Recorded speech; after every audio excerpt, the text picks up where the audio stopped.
Então, querido líder, querida líder da Pastoral da Pessoa Idosa, eu gostaria muito de estar aí e participar com você destes momentos da leitura orante da palavra. Os compromissos são inúmeros e as possibilidades se limitam, mas mediante a gravação, a tecnologia nos coloca muito próximos. Quais são os passos para a leitura orante da palavra, proposta e repetida nos últimos anos pela Igreja com grande ênfase? Foi esta a oração de muitos dos santos desde os primeiros dias do cristianismo. Por que é relevante a oração ou buscar o encontro com o Senhor mediante a leitura orante da palavra? Porque nas nossas orações quase sempre somos nós a falar. Falamos. Temos pedidos justos, é verdade, louvores, bem explicados sim, e justificados é evidente. Mas se só nós falarmos, é como se Deus não tivesse nada a dizer. E quem ora sem ouvi-lo, talvez terá dificuldades em compreender a profundidade, largura e altura do amor de Deus, como fala São Paulo. Mas para aprender a ouvir a voz do Senhor, não basta simplesmente calar-se. O diálogo mediante a palavra, a leitura orante, é uma poderosa mediação.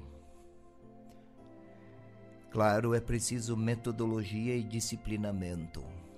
Conversar com qualquer pessoa é preciso é necessário que se observem algumas premissas.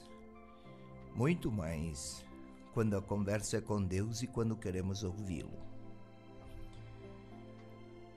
Como se faz a leitura orante da palavra?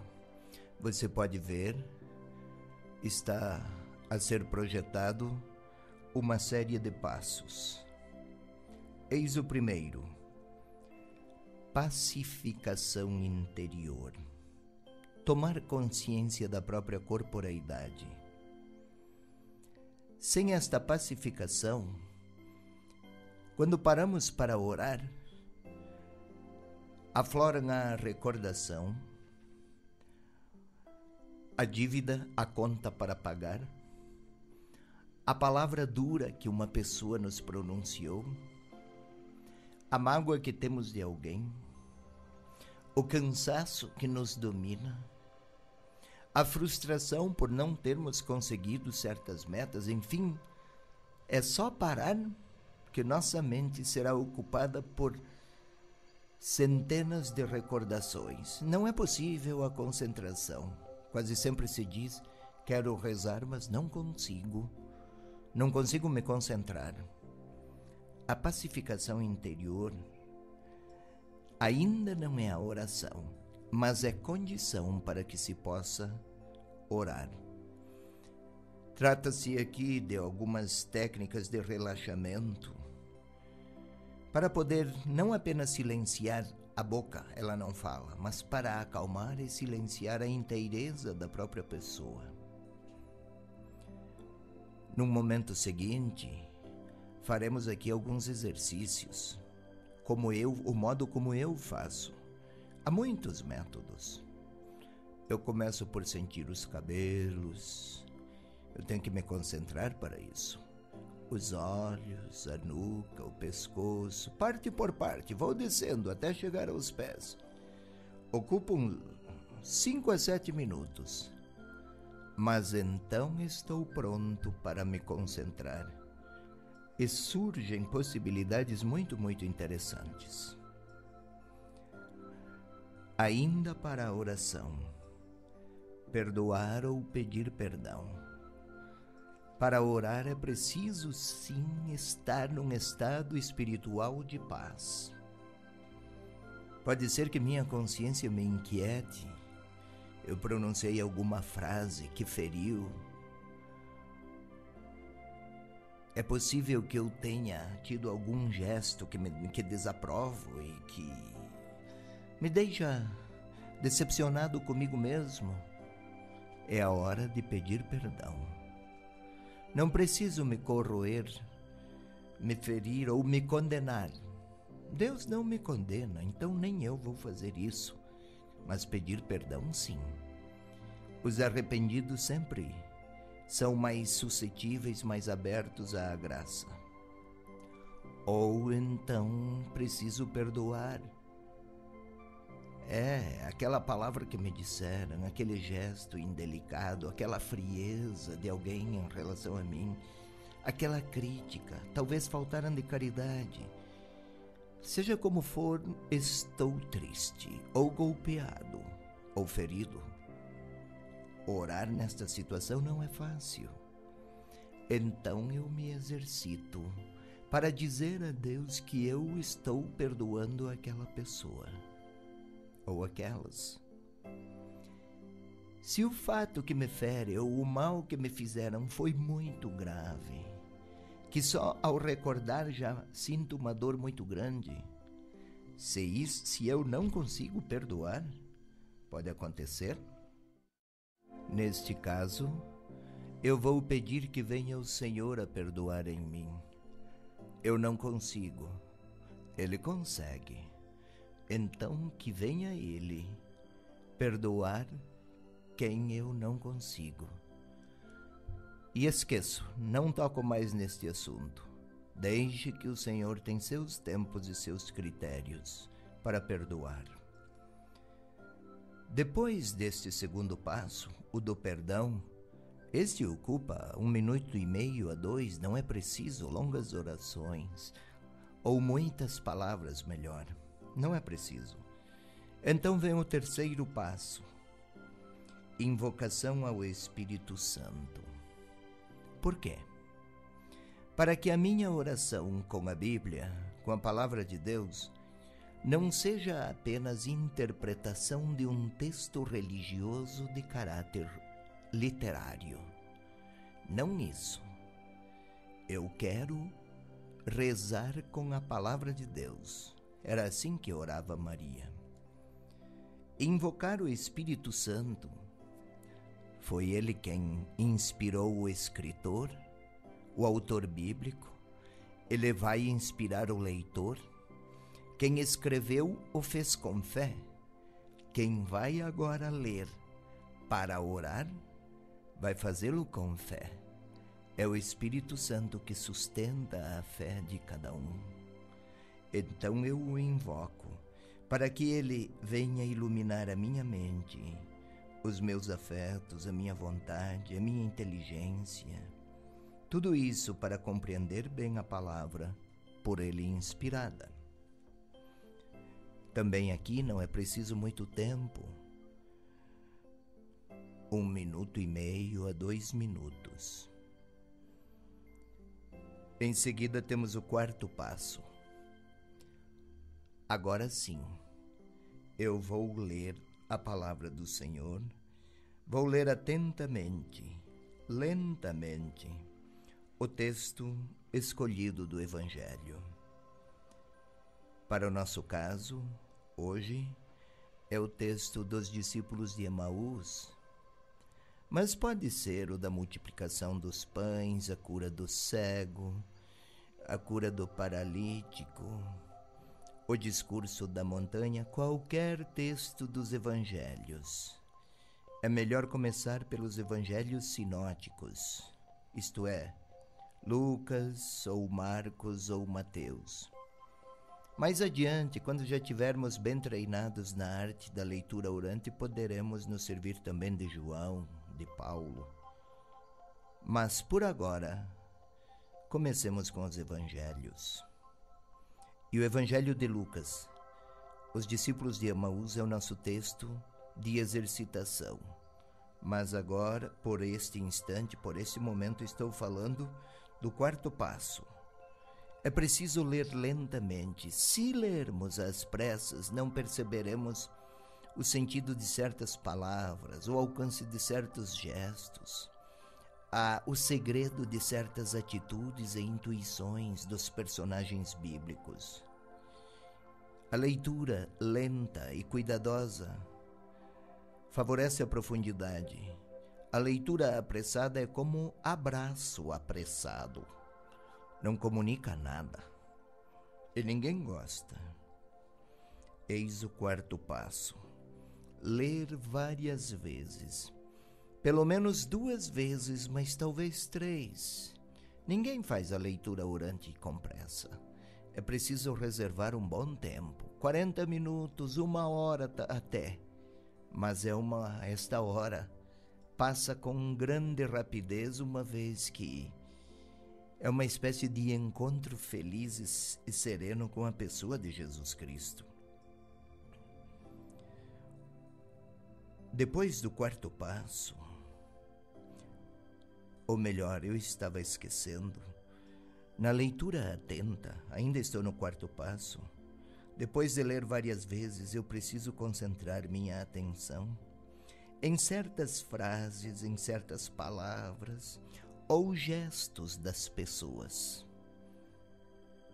Jesus, os discípulos, os fariseus, os doentes, o povo, enfim. Não apenas o que está escrito, mas a nossa imaginação nos ajuda a também concentrar-nos sobre os gestos. E então sim, podemos passar ao quinto passo. Imaginar o cenário da leitura do Evangelho.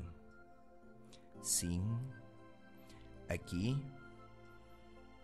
depois de lido o texto 2 ou 3 vezes, eu posso imaginar o ambiente, uma praça, se foi em praça, uma casa, se o evento lido aconteceu dentro de uma casa, uma montanha, se aconteceu na montanha, o ambiente, as pessoas que estão por lá, as que chegam, as que saem, as fisionomias sofridas, as fisionomias alegres ou aquelas marcadas pela inveja, no caso dos fariseus. Enfim, imaginar o cenário, as disposições interiores, as reações das pessoas. Todo este jogo de imaginações não é apenas fantasia. Na fantasia, eu crio imagens do que eu gostaria que fosse. Aqui, eu crio as imagens somente aquelas que são coerentes com o texto lido. Este momento é muito importante. E eu tenho que ser fiel ao que eu li, não aquilo que eu gostaria ou me agradaria.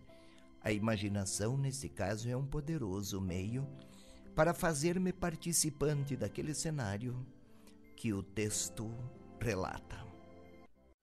Feito isso, cumprido o quinto passo, tendo imaginado todas as cenas e pessoas e ambiente e contexto, chegamos ao sexto. Inserir-se no cenário, tornando-se um dos protagonistas. Talvez seja esse o momento mais importante de toda a leitura orante. Todos os outros 5 passos anteriores foram para preparar este. Inserir-se no cenário, tornando-se um dos protagonistas, o que significa? Significa que se eu imaginei tudo o que tinha lido, agora eu ponho a minha história, o meu nome pessoal, entre um daqueles protagonistas, os meus problemas, os meus pecados, as minhas belas experiências igualmente. E vou identificar a minha história pessoal com aquelas dos personagens do texto que eu li. Um exemplo, na cura de um leproso. Hoje, se a lepra não existe, se eu não tenho lepra, a hanseníase, aquela doença física, mas eu tenho algumas lepras que me empobrecem, que me esvaziam, que me envergonham, que me humilham ou que me afastam de Deus. Ou então o paralítico, o texto da cura do paralítico, não é apenas um milagre para um paralítico que vale só para quem tem paralisias físicas. Aquelas paralisias que emperram em mim as disposições à comunhão, tudo aquilo que me paralisa, que me esvazia, que me empobrece. Ou então as minhas cegueiras no caso do cego. Mas pode ser que sejam as minhas fomes na multiplicação dos pães e que eu não consigo percorrer o meu caminho. Enfim, todos nós temos muitos pontos de identidade com aqueles personagens que se encontram com Jesus. Às vezes eu sou um fariseu que mais cobro do que me disponho. Eu posso ter este limite. Enfim, eu me identifico com o meu nome e a minha história com aqueles personagens do texto. É evidente que eu não sou Jesus o Salvador, mas fora disso, às vezes eu sou um discípulo que não entende que tem falta de fé. Às vezes eu sou um ferido, um leproso, um cego, um paralítico. Outras vezes eu sou um fariseu que exige demais, cobra e não ama. Enfim, eu posso me identificar com aqueles personagens lidos. É como se eu pusesse a minha história e a minha identidade no texto bíblico. Por este meio, eu integro na minha existência a existência do Evangelho. Por que é que não tem nome o paralítico que Jesus curou, ou o leproso? Ou então o cego? Ou então aquelas pessoas que foram beneficiadas pelo milagre da multiplicação dos pães? Não tem nome porque eu sou chamado a colocar o meu nome aí e a minha história. Feito isto, aqui vai um pouco mais de tempo, uns 7 a 10 minutos. Claro, porque quando Jesus fala, perdoados os teus pecados, no caso do paralítico, e eu sou o paralítico, foi para mim, que palavras ele tem a dizer a mim? Ele disse àqueles personagens do texto, mas o texto é uma leitura viva, então diz a mim. Agora é o diálogo com o Senhor e o Senhor comigo. E eu passo ao 7º passo, então. As palavras pronunciadas por Jesus valem para mim. Sua ordem, se foi uma ordem que ele deu. Seu pedido, não temas, crê somente. Foi isso que ele disse a Jairo. Ou a sua recomendação, a sua exigência, aquela do texto que eu li, valem para mim. Mas não é apenas uma ideia transmitida por Jesus, é a sua pessoa. Ele olhou para o leproso, ele tocou. Então eu posso sim senti-lo tocando-me, olhando-me, falando-me. Se ele sentiu compaixão, também por mim ele sente. Se ele me dá ordens, também a mim ele dá. Se ele corrigiu os discípulos, sua palavra de correção pode valer para mim.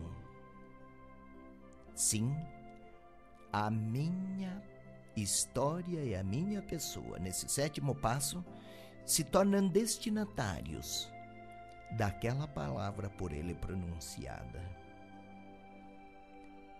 Depois disso, também aqui alguns minutos, não é preciso muito tempo.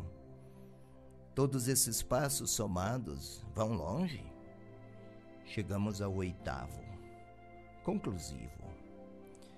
Agora, se eu já ouvi o que o Senhor me disse, porque eu me inseri naquele cenário e me tornei um dos personagens e contemplei tudo aquilo, todas aquelas cenas, aquele jogo de cenas. Agora, quais são as minhas palavras de adesão e de propósito? Aqui não podem ser palavras marcadas por interesses subjetivos, por gosto, por formas egocêntricas de qualquer tipo. Mas, fundamentalmente, é preciso que sejam palavras de adesão e seguimento. Se o Senhor enviou aquele personagem a testemunhar, eu vou dizer ao Senhor que acolho aquela missão de testemunhar. Se o Senhor disse ao personagem, crê, tenha fé, eu vou falar ao Senhor que me conceda o dom da fé. Agora é a hora, é o meu momento de falar. E também de minha súplica, e também do meu pedido, ou de gratidão. Eu estou com o Senhor que me ama. A linguagem pode ser espontânea. Estes são os passos que nos ensejam uma bela leitura orante da palavra.